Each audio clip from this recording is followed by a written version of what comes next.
Azərbaycan İranla da həmişə münasibətlərinin qorunmasında maraqlı olur. Amma biz İrandan çox təəssüf ki, çox vaxt pislik görmüşük. Doğru. Yəni biz yenə də bir müsəlman ölkəsi olaraq eyni bölgə, qonşular, ortaq müxtəlif tariximizlə yanaşı bu bir reallıqdır ki, İran davamlı olaraq müxtəlif dövrlərdə bizə qarşı təxribatları da edibdir, bizə qarşı pisliyi də edib və çox təəssüf ki, bugün də İranın daxilindən tez-tez Azərbaycanın işinə qarışmaq cəhdlərini, Azərbaycanı hədəfə gətirmək cəhdlərini görürük. Deyirsiniz ki, davamlı olaraq İsrail Azərbaycan ərazisindən İrana qarşı istifadə edir. Faktları göstərin. Göstərə bilmirsiniz. Çünki biz bunu etməmişik və etməyəcəyik. Sizin də işinizə qalmayıb. Bu sizin də işiniz deyil ki, biz İsraillə əməkdaşlıq edir, etmir.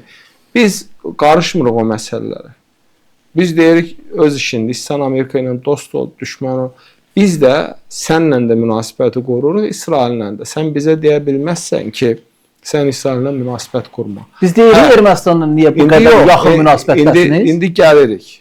Mən onun da əleyhinəyəm ki, Azərbaycan-İsrail münasibətlərində bir paralellik yaparsın.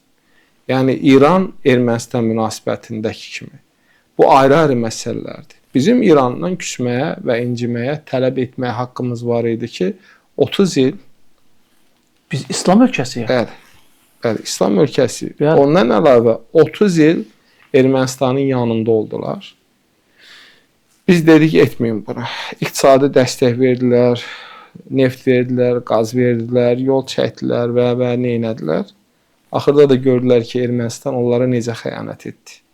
Amma biz onlara demişdik ki, biz sizlə münasibətlərin inkişafında maraqlıyıq. Baxın, Pezeşkan çox doğru və davamlı olaraq bunu deyir. Dediyinə görə də hədəfə gəlir. Sual verir İran cəmiyyətinə, İran mühafizəkarlarına, dövlətinə ki, necə olur ki, İsrail oradan gəlir, Azərbaycandan dost olur, amma buradan biz ola bilmirik.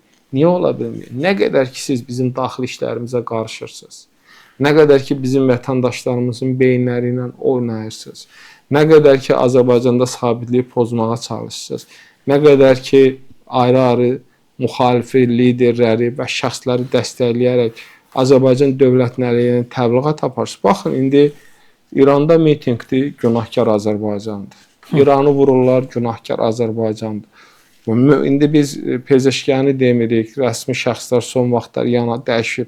Amma bu mühafizəkarların yanaşması ki, yatıb durub ancaq Azərbaycan. Sənin qulağının dibində Ermənistan kəşfiyyatçıları gətirib doldurub Ermənistanla, sənin arasında sərhədə. Adını da qoyublar mülki missiya. Hamısı da kəşfiyyatla məşğuldur.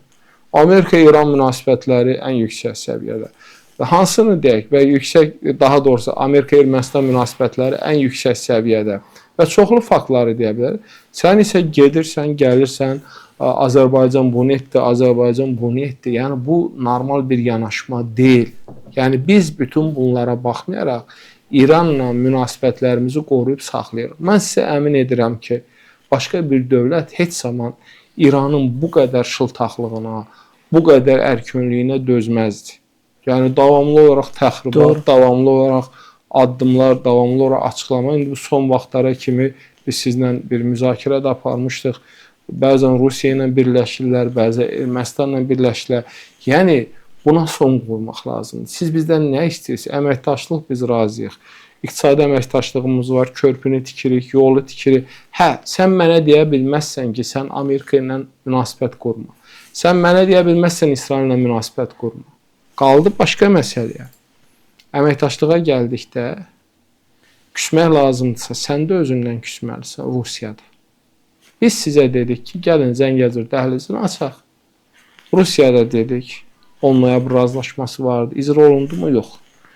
İranı vaxtı uzatdı, digəri qırmızı xətt dedi. İrana da dedi ki, yaxşı, mən nə etməliydim? Sən deyirdin, qırmızı xətti qoymayacam, asacam, kəsəcəm. Rusiya oradan başqa məsələ. Biz nə etməliydik?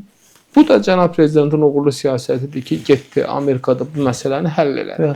Küsmək lazımdırsa, özündən küs.